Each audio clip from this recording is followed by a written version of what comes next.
Hi, and welcome to Reboot It, Rewind. I'm Ron Swallow. We've got Ed Greer. Hey. We got producer Bill. Hey, hey. We're all part of the Rebooted crew. The only person we're lacking today is Billy Business, who is still elbow deep in poopy diapers because he's a new dad. Billy Business is holding down the fort with his beautiful new baby, and we wish him all the best. He's staying abreast of what we're doing here on the channel, but you know he'll be back when he has less diapers to change. Yep, and if you guys are new to this is our official Reboot Rewind, where we talk about all the cool episodes that we did, whether they were the most heated or our biggest, or in this case, the most maligned and least watched. Oh. So today we're going to be stubborn masochists because we're going to talk about our least viewed episode of all time, Friday the 13th. We've heard from a ton of you guys out there that this was a misfire, but then you look at the comments and a lot of you also said you'd love to see this movie. So who's right? Let's talk about it, Ed and Bill. Well, I mean, I think I said it last episode. This is one of my favorite of the ones that we've done, just because I feel like we came into it, no one really had an idea of where to go with it or even like much love for the franchise. And yet I think we pulled out a really interesting reboot and one that I would be thrilled to watch personally. So that's how I feel about it. Ed? I tried not to do my Quint thing. I tried not to come in hot. I tried not to be defensive.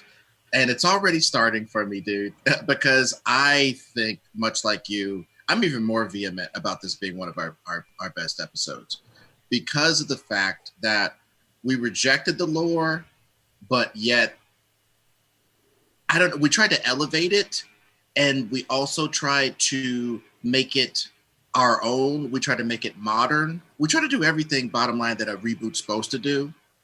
And I think we showed as much respect to the original stuff as we had to in order to do our job, which is to make this be something that modern audiences respond to. We cannot have paper characters that you're rooting for to die. We cannot have one central, unknowable, unstoppable killer thing. I think a lot of the times people have rejected some of these things. They rejected the last version of it. For that reason, that it was just one singular sensation. It wasn't fresh. The way they tried to do it last time was slavishly devoted to the thing, and also they gave like Jason a crossbow or something. They made him do a little bit more long distance killing. I mean, he did use a spear gun.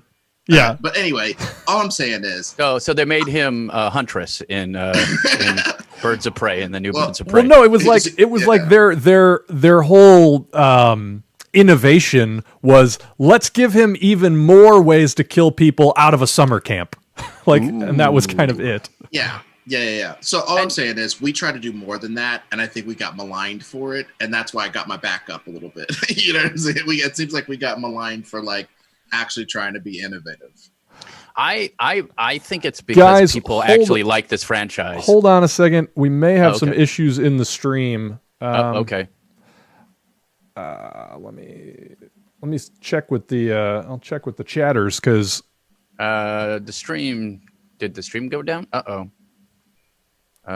Skip ads. We appear to be live. We're okay. We're doing okay. Well, we're okay. All right. I guess Jason attacking the servers. I guess. Yeah. I was about to talk shit about the actual character, Jason, and it knew and was like, "No, we won't have it." All right. Well, the stream is still up. Guys in the chat, we are watching the chat. If you see anything funky going down with the stream, let me know, and I will try to get us refreshed here, because this is something that we're doing our best on, but we are by no means expert live streamers. That's correct, guys. So I just wanted to say, Jason, I don't think it's a great character. Interesting. It's interesting because I think it turned into this mythos that made it bigger and cooler than it actually was. Like I think it was like, it's almost like Jean-Claude Van Damme. Like I have this picture of Jean-Claude Van Damme as this really cool martial arts dude in these action movies. Well, when you go back and watch the movies, even the ones that people consider good, they're trash. They're trash-ass movies.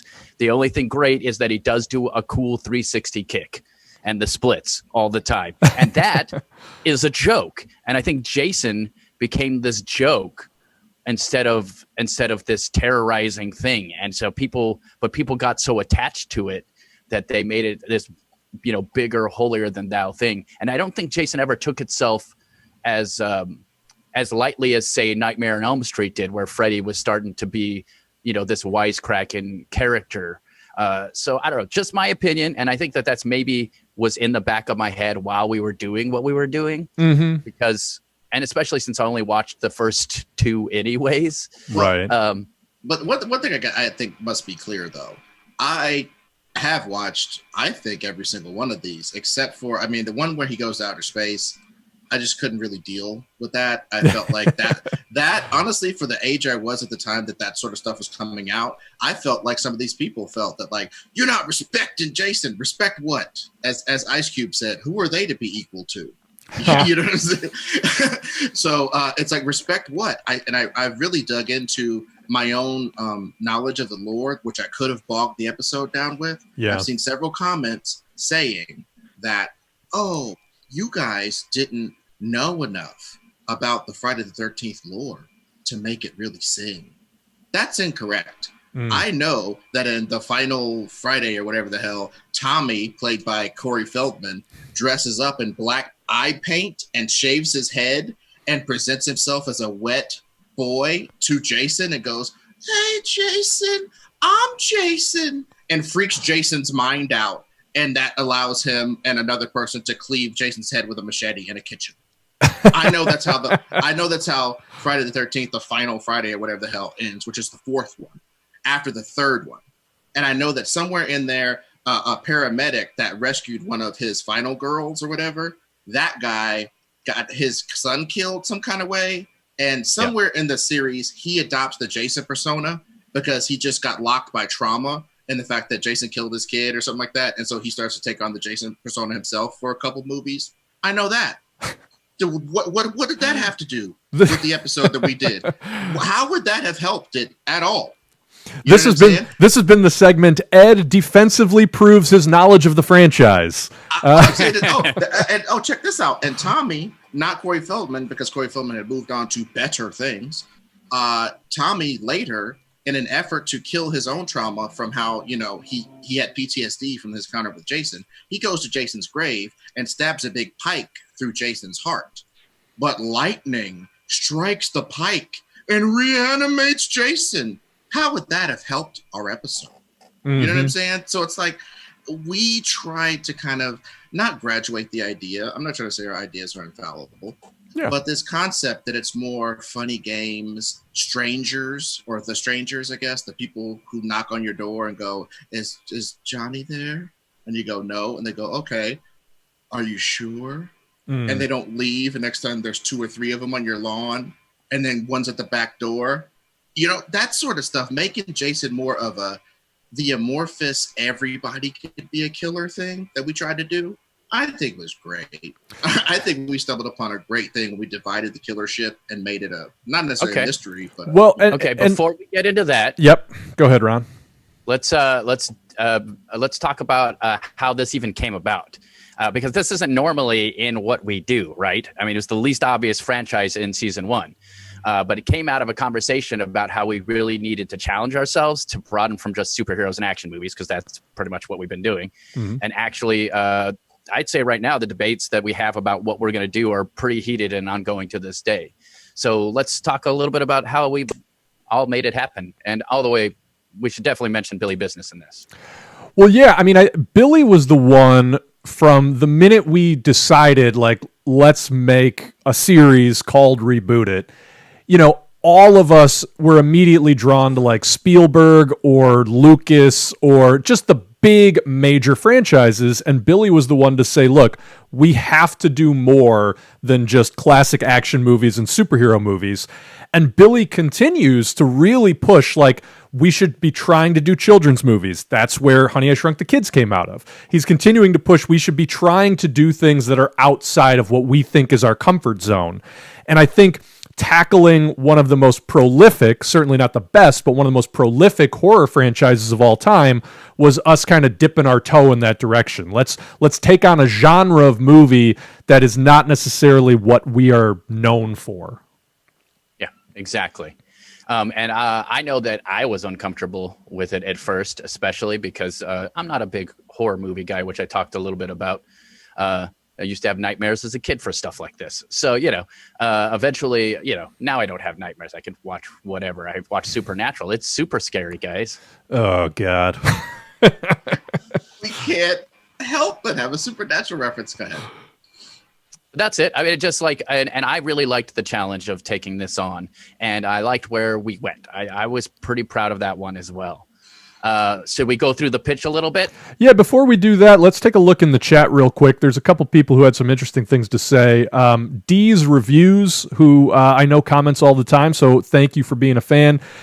He says, Jason is a force, not really a character. I think that's why your reboot works so well. And I think that gets to what you were saying, Ed, is this idea of like Jason trying to treat him as like a person with a backstory is less interesting than just treating him almost in our version as like a force that infects people. And it's not even, you don't even need to call it Jason, but it's just this idea of like the murderous rampage behind the hockey mask can be something totally different than just a zombie in the woods. Yep. And it's one of the things that we keyed on early. So I know we're going to talk about the pitch later, but like it was a very intrinsic part of our pitch, even when we were going more supernatural with it. Is that it is sort of a legacy. And that is our subtle tip of the hat to my knowledge of the series, because he does become a legacy character in the series for a little bit. He does have an imposter Jason for a while, and then they bring back the true OG because even those fans sort of rejected the soft reboot of it. You know what I mean? So this is a cyclical thing, it seems. We definitely, I was leaning towards more supernatural when I was, first watching it and all that, because I love supernatural stuff, as you guys know. Oh yeah, not Ron, just the TV show. No, Ron, you love stuff. Yeah, you love the fantasy element of like magic and devils and demons and things of that nature. Yeah, I love that stuff. I mostly because I don't believe in it, so it's fun to me to like have that on the screen. But like where we went, I think is better and made more sense. So just a couple quick more shout outs in the chat. Crafted Jedi 66 MC says, I love the idea of not actually seeing Jason. We should never see Jason. He should always be some mythological character, in my opinion. Never seen, nice. Always felt. That definitely fits with what we did. And then Sartak Bandari, he should be treated in the same way as Joker, not really know about his origin. That would make Jason more scary. Maybe. That one I don't know about, because obviously we moved pretty strongly away from even using Jason in any capacity. I don't know if a horror movie slasher that just exists with no explanation at all, I don't know how satisfying that would be. I don't know. I kind of shrug.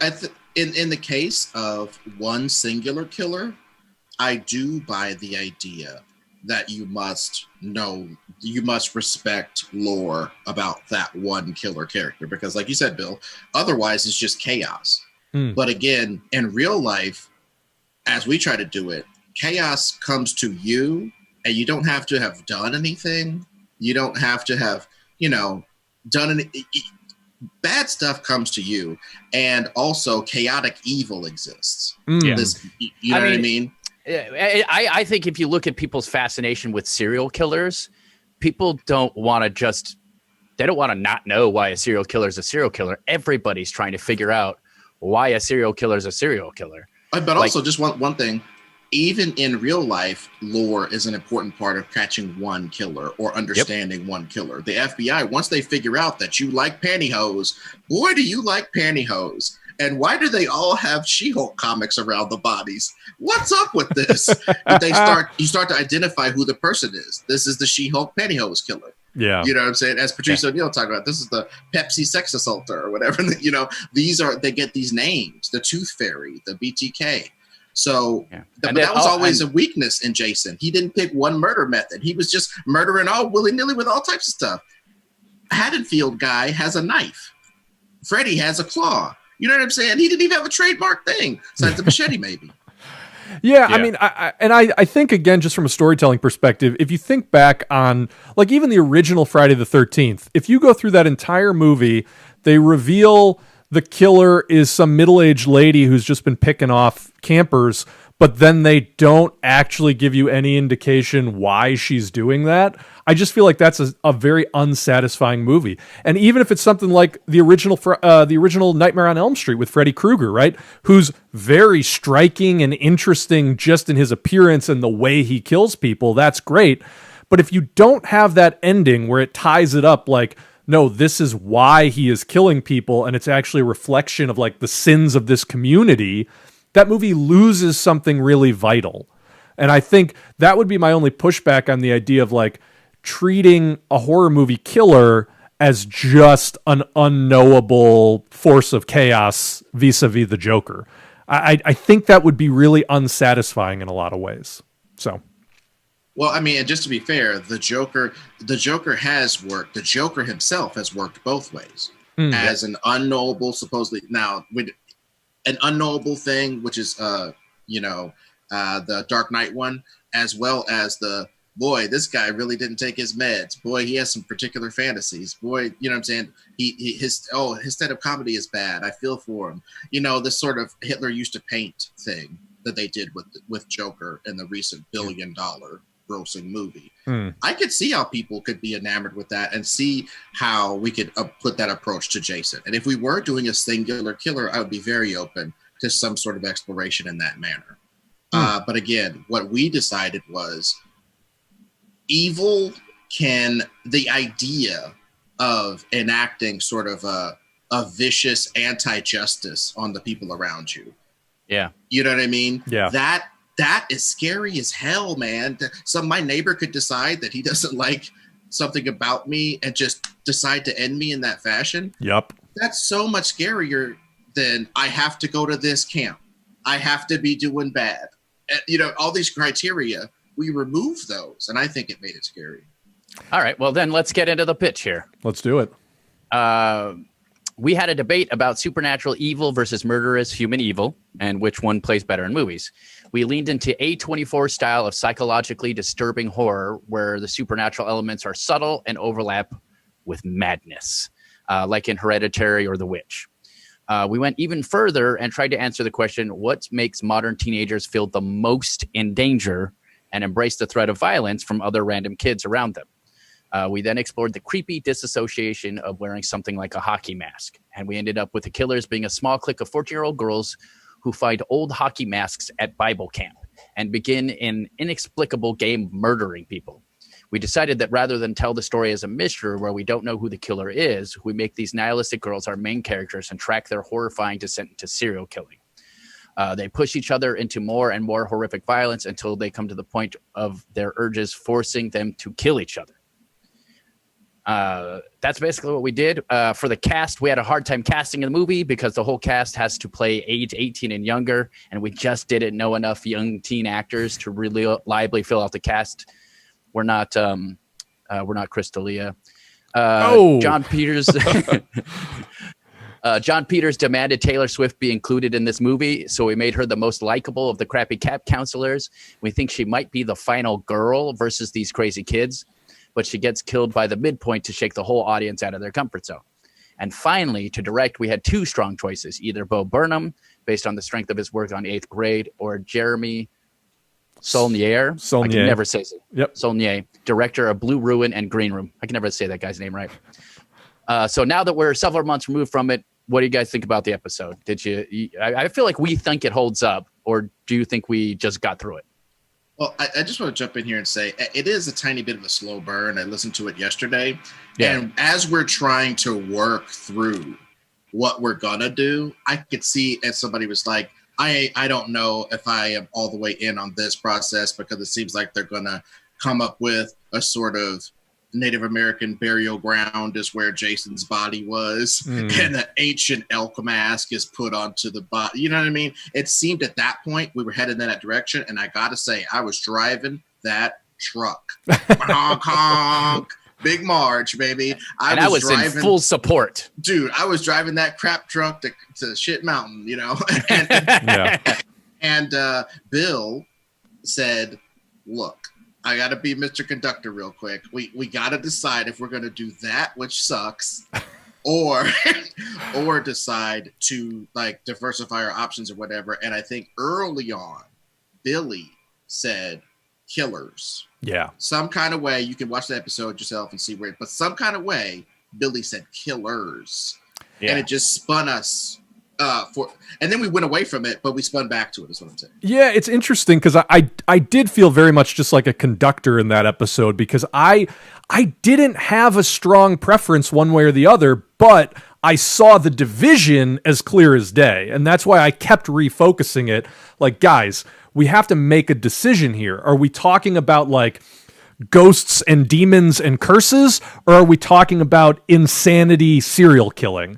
And like, yes, you could find a way to bridge it, but it was funny because again, as an outsider looking in, I just saw Billy running in the direction of like cults and serial killers, and Ed running in the direction of like murder of demons and curses. And it's like you guys just kept getting further and further away from each other.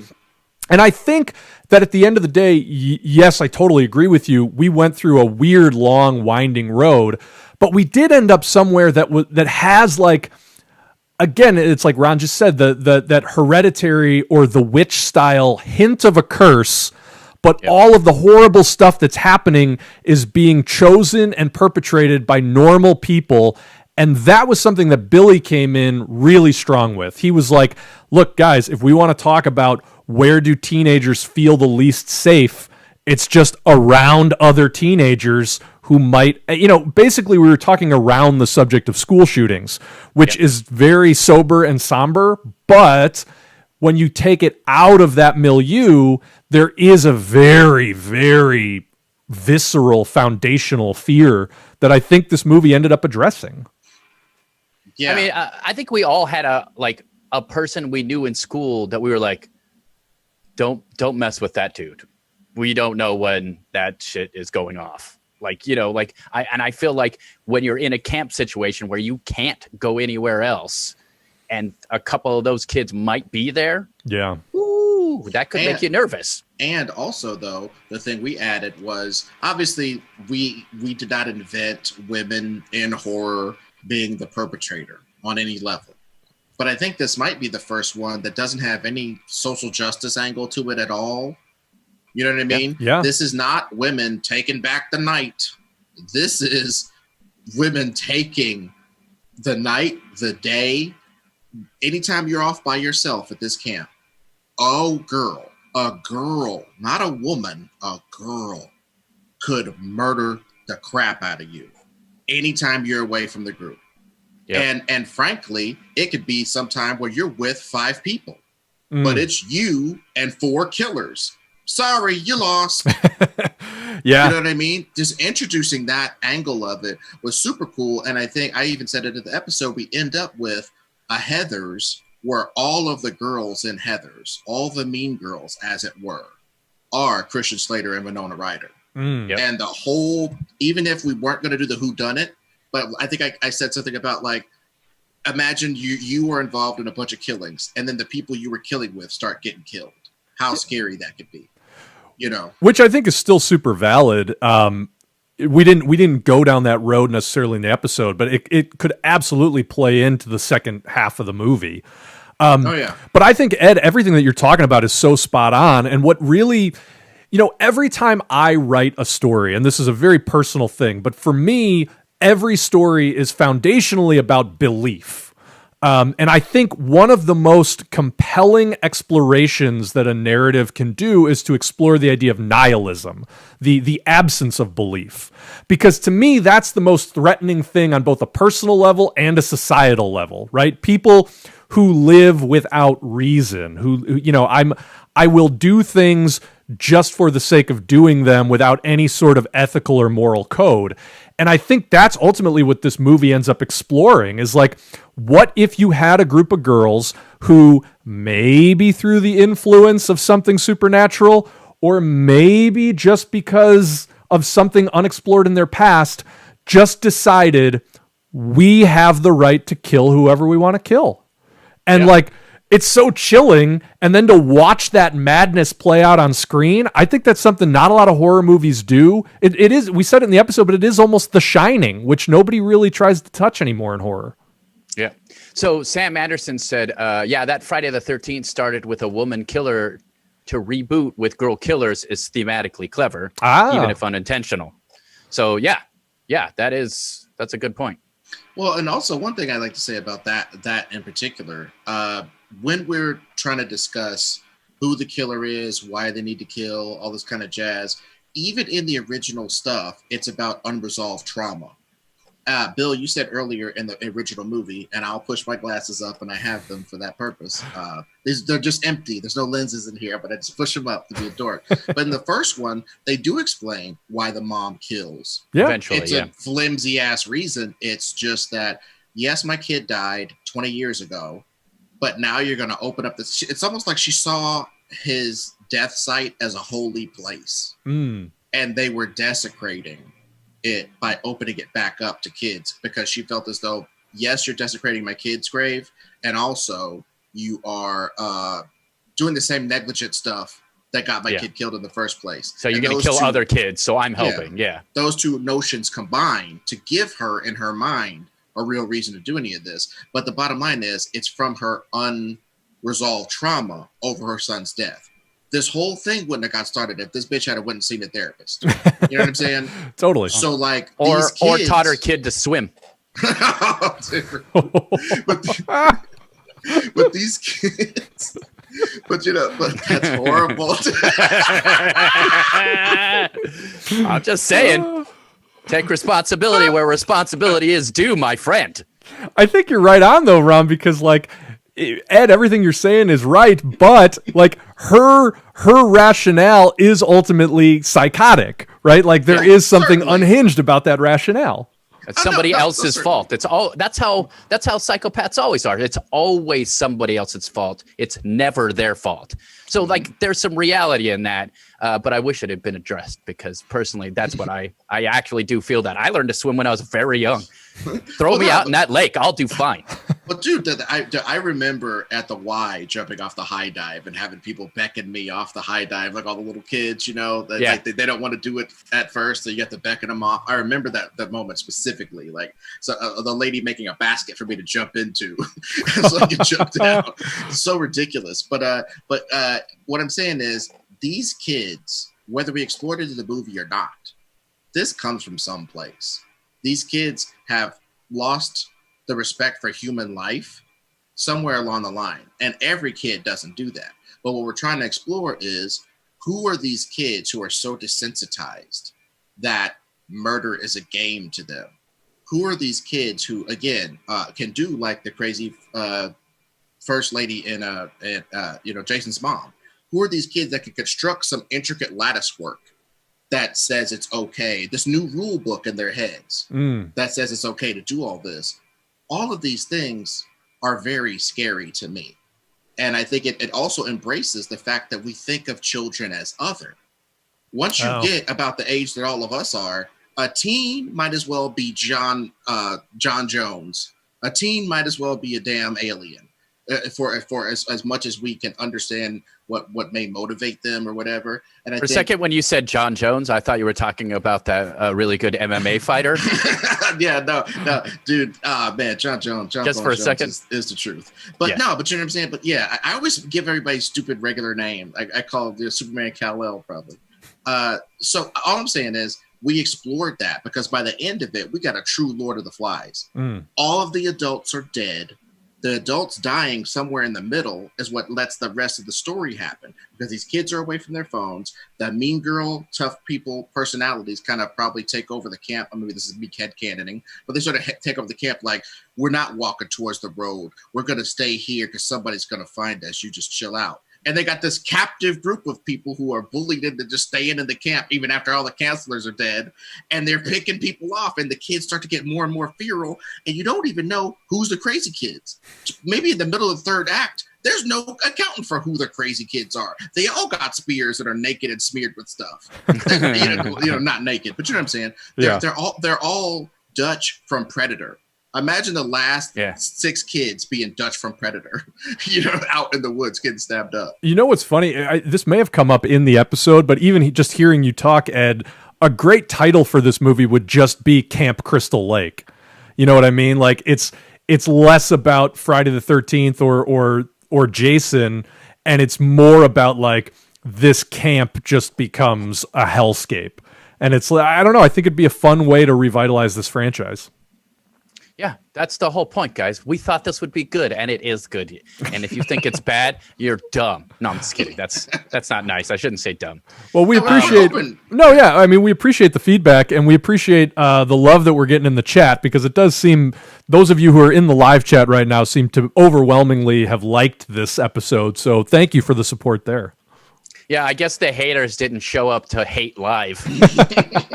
Well, but also though, it's one of those things where we're not trying to construe criticism of our take as hate. What we're trying to say is what the swing that we took should be respected on some level, because I think they've tried to Lord of the Flies really started creeping into my mind as we were doing this, because like I just said, that the concept of like, A, these kids are all aliens. B, we followed the creepiest ones the whole time. C, and then even the end stroke where there could be a creepy kid named Jason who we've red herringed for some people throughout the whole movie, or who we've identified with as like a victim through the whole movie. And he's the only one who survives because he fell through the intricate lattice work of that rule book that the girls put in their heads. Somehow he could never do anything kill-worthy throughout all this stuff, and it was just blind luck. And I think that's the scariest thing of all, to know that your survival isn't because you're so dope or so virtuous or so cool or so skilled. You survived by pure chance, and maybe next time you won't. That's scary. Or maybe your name is Jason Voorhees, and you take that sort of nihilistic logic to its most extreme conclusion, and you're the next one to go on to start killing people. Mm-hmm. And then in this, we veered all the way away from it. But yes, as you said, and acknowledge the fact that it's a masterstroke to have the last final kid be a boy named Jason. Yeah. I saw all of my teen friends murder each other in a giant blood judgment night, basically. How does that affect your young mind? What if he's one of the younger kids at camp? Absolutely. You know what I'm saying? So it's like, maybe we're, auto-fellatioing, but I just think it's pretty good. No, I thought it was good too. And you know what? I think maybe it's time to get to some comments. Let us do that. All right. So here was what we got. We started off with Tony Solom.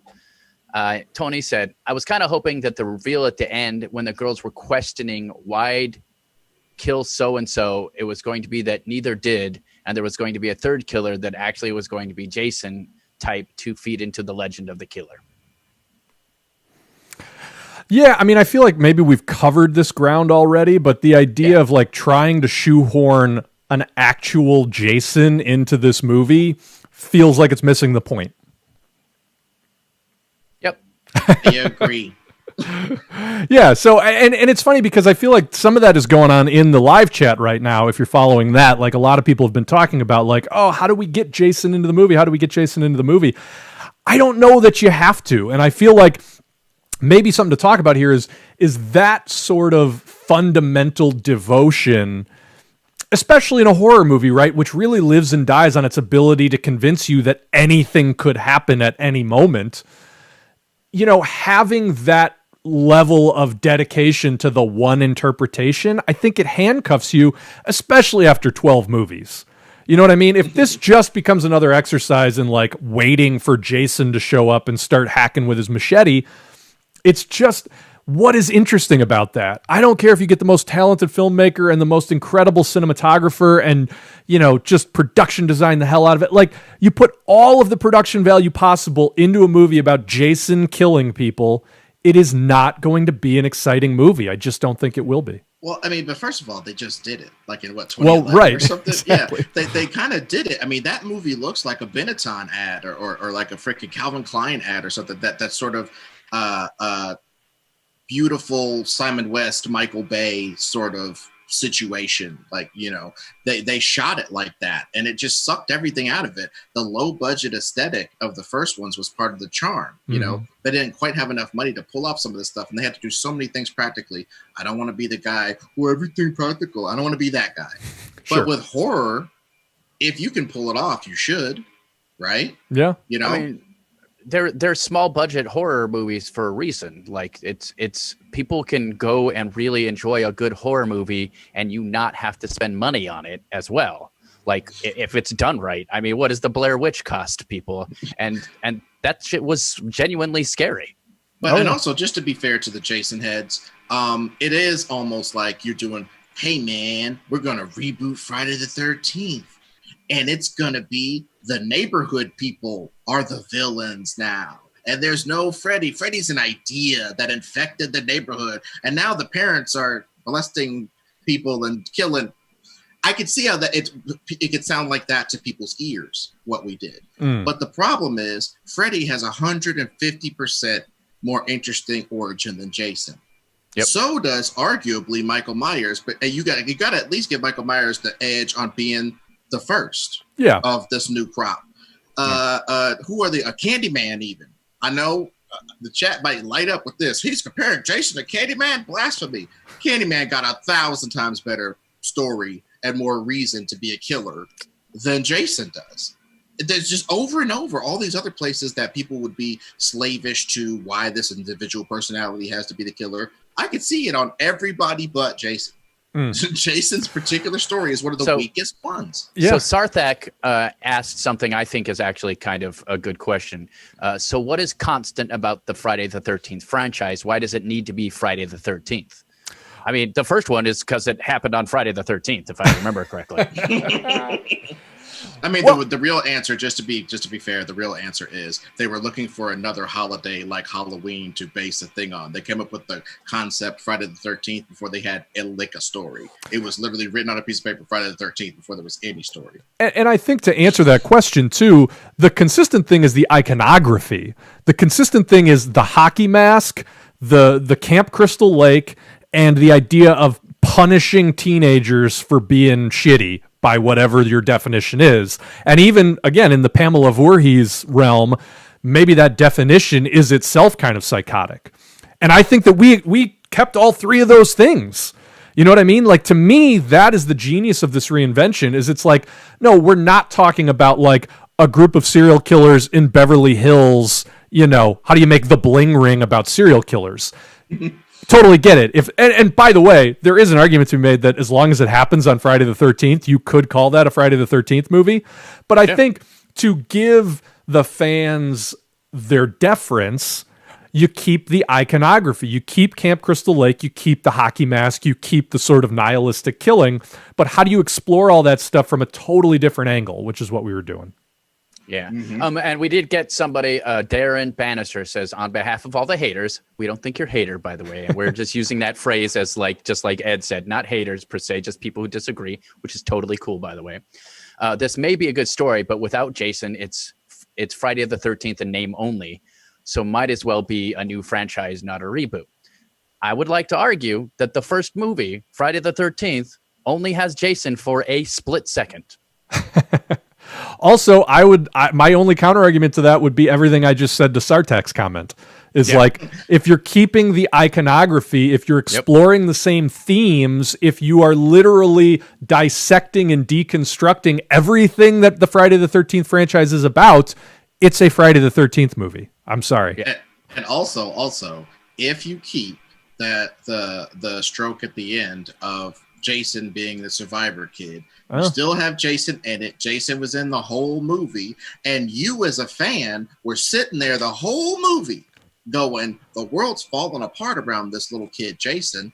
It's only a matter of time until he's, wait a minute, but there's these girls killed. I don't, what's it? Now Jason might be in danger. Oh, wait, what? And at the end, he's there covered in blood, maybe having to commit a murder at the end to save himself. Oh. Maybe the girls kill each other off to the point where there's one girl and she sees little Jason and she goes, I don't care about the rules anymore. There's nobody left to enforce the rules. You're dead. And she comes after little baby Jason, and this like 6, 7, 8-year-old kid has to kill a person 2 feet taller than him and murder to save his own life. Yeah. And he's seen all this trauma, and he murders to save his own life, and he's 8 years old with blood on his hands and trauma in his mind forever. Maybe that's how you get Jason in there in a way more interesting way than him drowning in a damn bathtub. Okay? So, you know what I mean? Absolutely. Awesome. Well, we've kind of answered this one. Oh, wait, no, this one's a different one. Oh, we got to get to Langley M. Neely, one of our big fans. We love you, Langley. Oh, hell yeah. Thanks for checking out our stuff. I think it might have been his comment I was responding to that said we didn't know enough about the lore. And I just want to say, I love you, brother, but I know about the lore, and we just rejected a lot of it. But anyway, go ahead. Well, he said for this one, he said, perfect casting for your lead is Elsie Fisher from 8th grade and Hulu's Castle Rock. She's the perfect age and not super well known either. He's definitely right about that. Yep. I mean, he's always coming through with either something that criticizes us rightfully, or sometimes to me, I'm like, man, why you had to punch me in the sternum? But that's a great comment, because it is that girl in particular, even, and especially if we have Bo Burnham, doing the De Niro and Scorsese with her. Oh, I think she can communicate some of the fear of being a young person, but I know that her intrinsic understanding of how to communicate that fear could be turned on its head to have her be quite a surprising killer. So that is a great, great comment. yeah. Awesome. And then we got the lurker from below. Please stay away from horror reboots. LOL. You guys totally destroyed Friday the 13th. Still your boy, though. I'm glad he's still our boy. So what? In response to that, all I have to say is, what horror movie are we going to do next? I would have picked Chucky if they hadn't just did it. Honestly, that's true. I would have loved the challenge of trying to make Chucky scary, because to me, Chucky was the scariest one. Hot take, Sally, coming through. Chucky was the scariest damn thing ever, because again, dolls are around, kids are around, that weird magical world where you're a kid and you imbue lifelike stuff to dolls. Creepy dolls are always scary. And the bottom line is, Jason's going to come walk his ass out of a swamp at 2 miles an hour. I just can get my mind around getting away from that. Chucky could pop out of a box of cereal. Chucky could come out of your cabinet. Chucky could be in the bathroom thing with a drug cabinet. Chucky or hiding in your stuffed animals. Dude, Chucky could be anywhere, bro. Yeah. And that is scary as hell. Cuddling with your cat. Dude. No, seriously. Get away from my cats, Chucky. So I want to go back early on in the program. Charles Clark, who's another great fan of ours, said that he was listening while driving, so he was only able to leave the one comment. Charles Clark, that's dedication. We love you for it. But one of the things he asked was, will you give the fans a chance to vote on one of your reboots? I think that's a great idea. Yeah. I don't think we're going to necessarily do it right now, but maybe even asking what's a horror franchise that you would love to see us reboot. And honestly, if you're in the chat right now, sound off. What is a horror franchise that you would love to see us reboot? We got a couple more questions to get through, so we'll check in as you throw some suggestions our way. Oh, that would be awesome. What about you guys? Just out of curiosity, is there something you wanted to reboot that's horror wise? I mean, Ed said Chucky. What about you, Bill? I mean, for me, I would want to go after one that I feel like I don't know what to do with. I would want to go after one that scares me for its impossibility. And in that vein, I might want to go Night of the Living Dead. What is there left to do or say with zombies? What could we possibly do or say with zombies? Especially in a post-Walking Dead world. I think that would be a really tough challenge, and I welcome it. Right, cool. I definitely agree with that. And also, it's one of these things where it would seem like a masterstroke to make the hero black for the new one, and have him live all the way through the movie and then maybe die a horrible death because he's mistaken for a zombie. And they did that with the very first movie. I mean, George Romero, you got to give it up to that dude, man. There's a bunch of progressive people that were not thinking on George Romero's level in 1961 or whatever. You know what I'm saying? It's just amazing how prescient that story is right now, the original, story. So, and like trying to find a way to not World War Z it. Or Night on Earth it or whatever, you know what I'm saying? Or 28 days later, or right. yeah. There's some good suggestions coming through in the chat. The Stand, Stephen King's The Stand.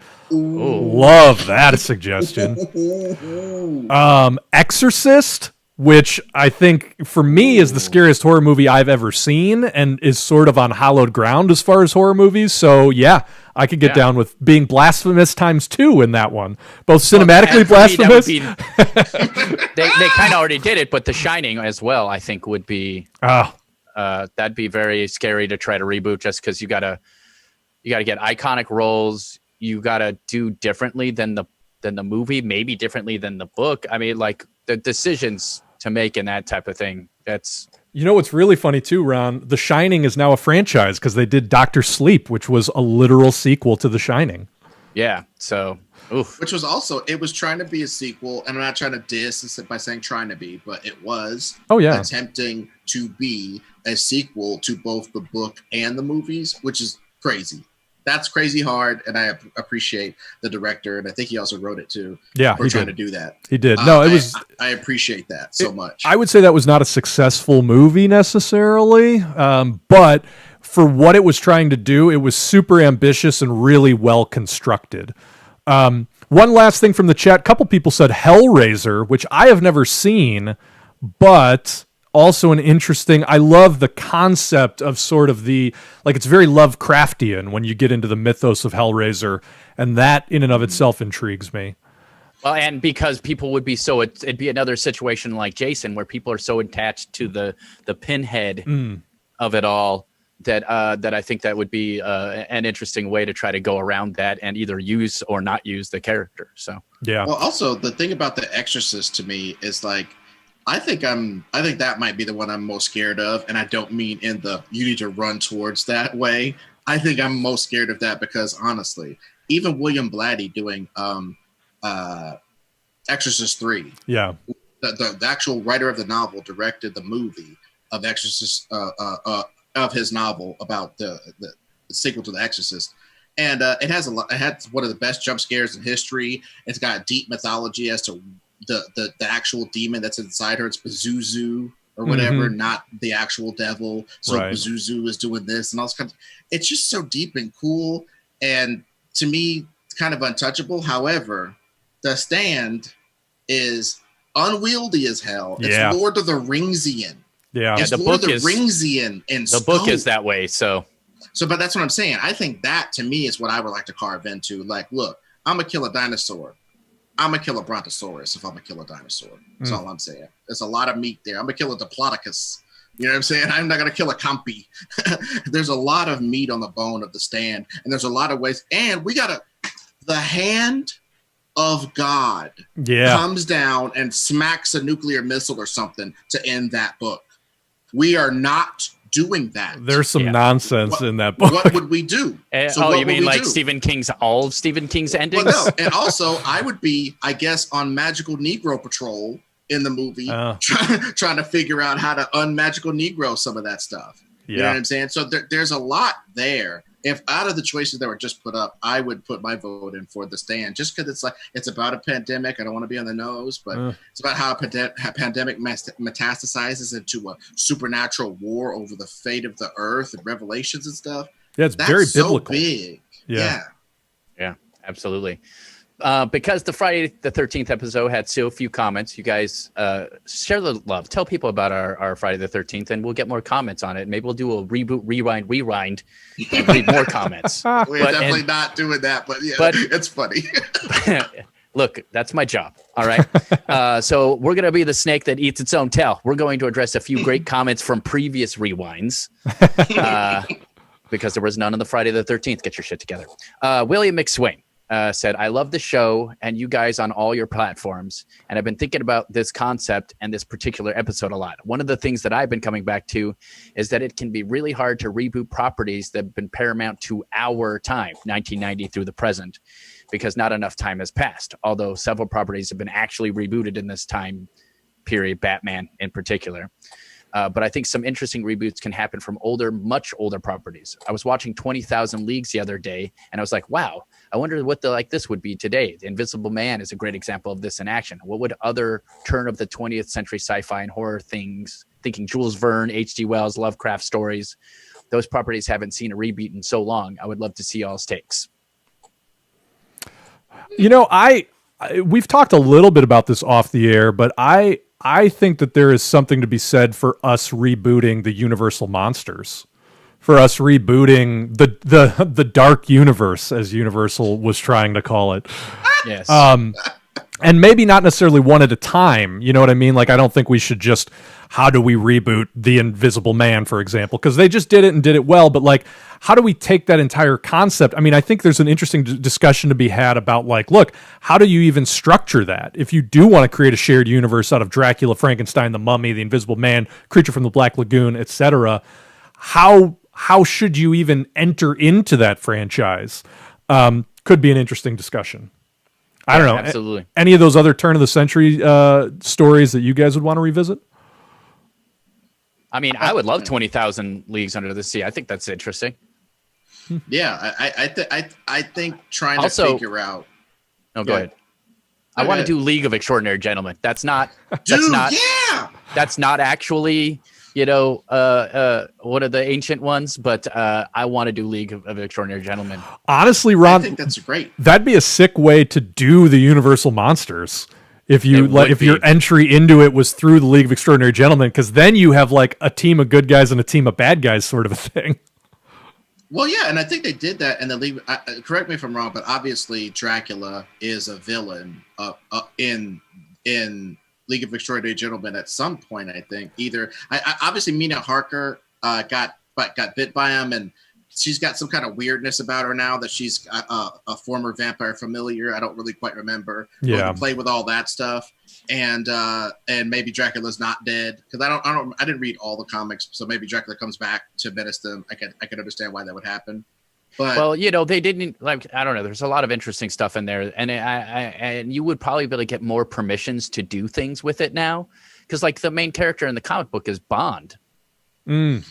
Yeah, well, and like Alan Quartermain, right? Alan Quartermain, the old sort of Indiana Jones, Doc Savage analog or whatever. Yeah. I think that would be difficult, but like you said, Bill, the whole thing about the Universal monsters, they picked Jekyll and Hyde for some reason for their treatment, and I just wish we could have got to see some of that. I don't remember if he transforms at all in The Mummy.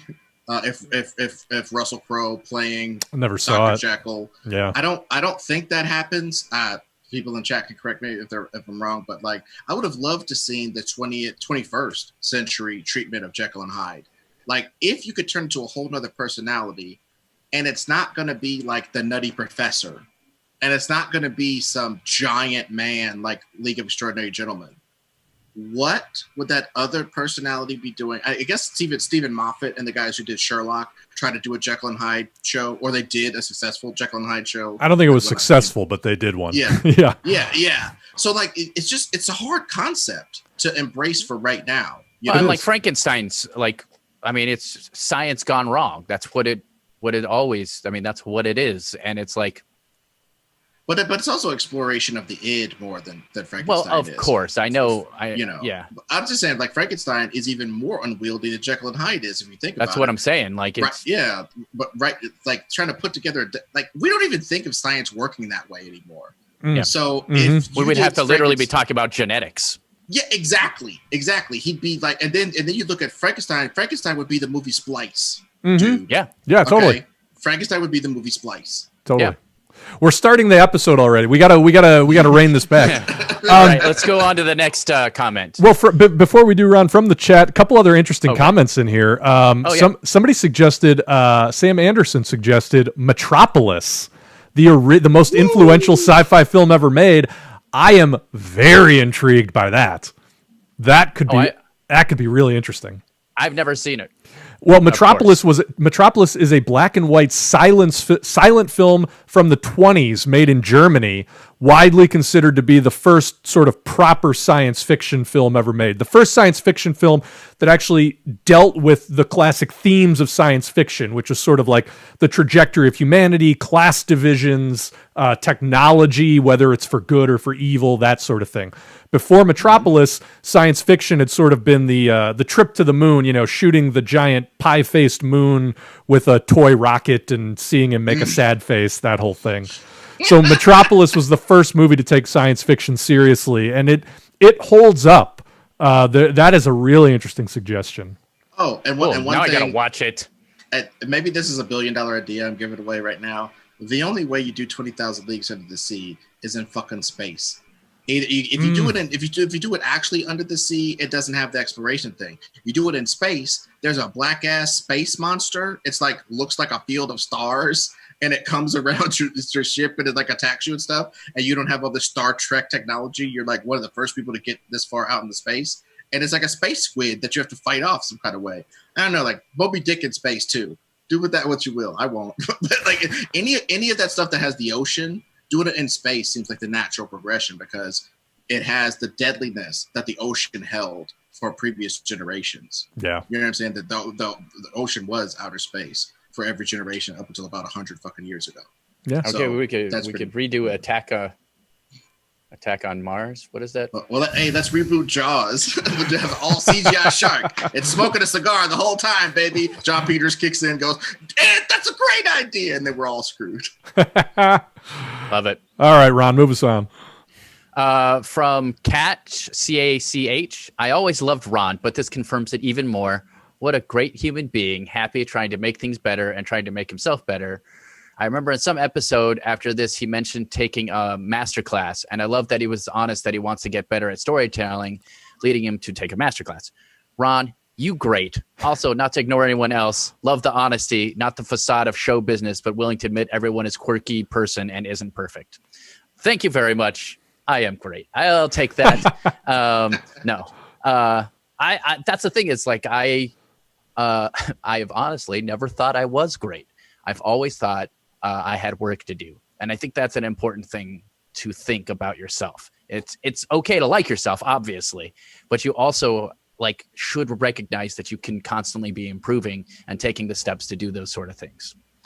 It's why I like these guys, by the way, because all of them are doing that constantly. Billy, Ed, and producer Bill are always working on something, trying to get better, asking for critiques.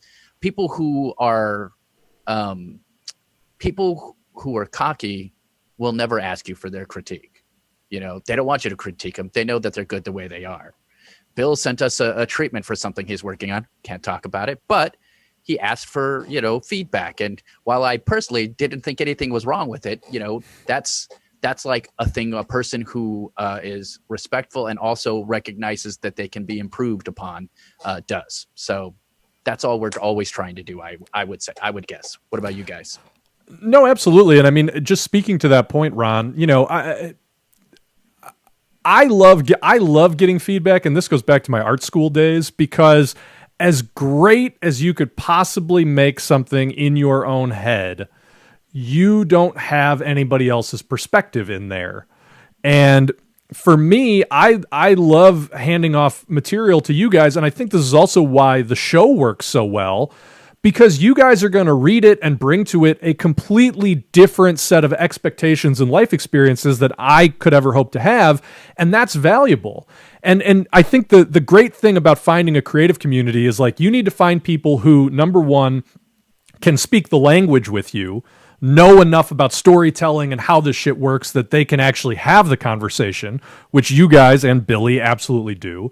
And then by the same token, are so different enough from you and sort of like different things and want different things and expect different things in your entertainment that you can bring that left field perspective that, would just make me go, okay, how do I make this better for somebody who likes those things or wants those things? So it's just part of the process. And yeah, you have to seek out opinions of people who aren't just the voices in your own head. There's no other way to do creative work.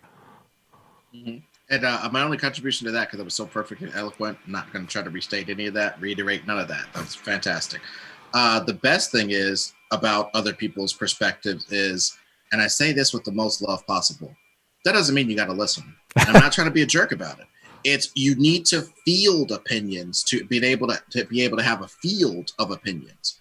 And so, like, earlier in my life, I took other people's opinions so much into context that I would ask for like one critique and get spun off of that critique, not understanding, as Bill stated, people have different life experiences. If somebody has a different life experience, reads your piece, doesn't like it for some internal reason they have, and you give it to 20 other people and they don't have that note, that's something to understand, that that one person maybe isn't the arbiter of taste in this. And I think that's kind of what's great about Bill, and I'm trying to do that more myself, is try to get enough opinions to have enough of a field to be able to judge them, rather than spinning out of control because your mother doesn't like your dystopian sci-fi novel. Well, I like to liken this to comedy. When, as comedians, Ed knows this. Bill, you've seen comics do this. Sometimes we will do a set, and there'll be one person who is not having a good time. The rest of the crowd is laughing their ass off. There's one person in the front or in the middle. He's got his arms crossed or her arms crossed. No smile, no laugh, not a fucking sound. And it will drive you crazy if you let it. If you let it is very, very smart. And so you have to learn to take, because at first I used to be like, why is that guy not laughing? Sometimes I'd even bring it up in the set. Like, everyone is laughing. Why aren't you laughing? You know what I mean? Like, and you can't do that. You just have to go and do the best you can and entertain the people that are having the good time that they're having. And so, yes, we will love, just like we love your comments and we love your opinions on this stuff. Like, it's very important for you guys to comment, not just because it gets people to look at our stuff more, but because we really enjoy reading the comments and thinking. Also, one thing, when you put out anything, you engage a conversation. Yeah, all I got to say. Yep. Absolutely. Yep. And in that vein, I would like to go to our last comment. Lone Wolf Howling said, just leaving a comment to leave a comment to help you with the algorithm. Love that. I would like to just say that Lone Wolf Howling is a gentleman, a scholar, and a genius, and all of you out there should be more like him. I'm just pointing that out. Leave more comments, guys. We love it. Absolutely. And it does help us out, which is funny. In the chat, we just had a comment from Daniel Bright that said, this show doesn't get nearly as many views as it should. We agree. And leaving comments is an integral part of helping us grow and helping us balloon that number. So yeah, leave your comments. And that's one of the reasons why we were excited to do Reboot Rewind as a series as well. We want to interact with these comments. We want to be able to say we disagree and you're wrong when we think you're wrong. We want to be able to throw our hands up and say, hey, you know what? You got a point when you got a point. So let's continue to make this a conversation. Leave your comments. Yeah, absolutely. And on top of that, share it out on your Twitter, your Facebook, your Instagram, whatever it is you like to share on. Email your grandma. I don't care. Just because some people, I got to say, a lot of people have their personal favorite, almost private artists. Yeah. You know what I mean? Like, it's like, this is my guy. If he blows up, I hate him. Don't be like that with us, baby. We can get this. we can get as big as Red Letter Media. We're still going to be here doing the same stuff. We're not going to be co-opted and crappy. So encourage us to sell out. We'll never do it. And if you're thinking to yourself, hey, I only have 20 Twitter followers. Well, you know what?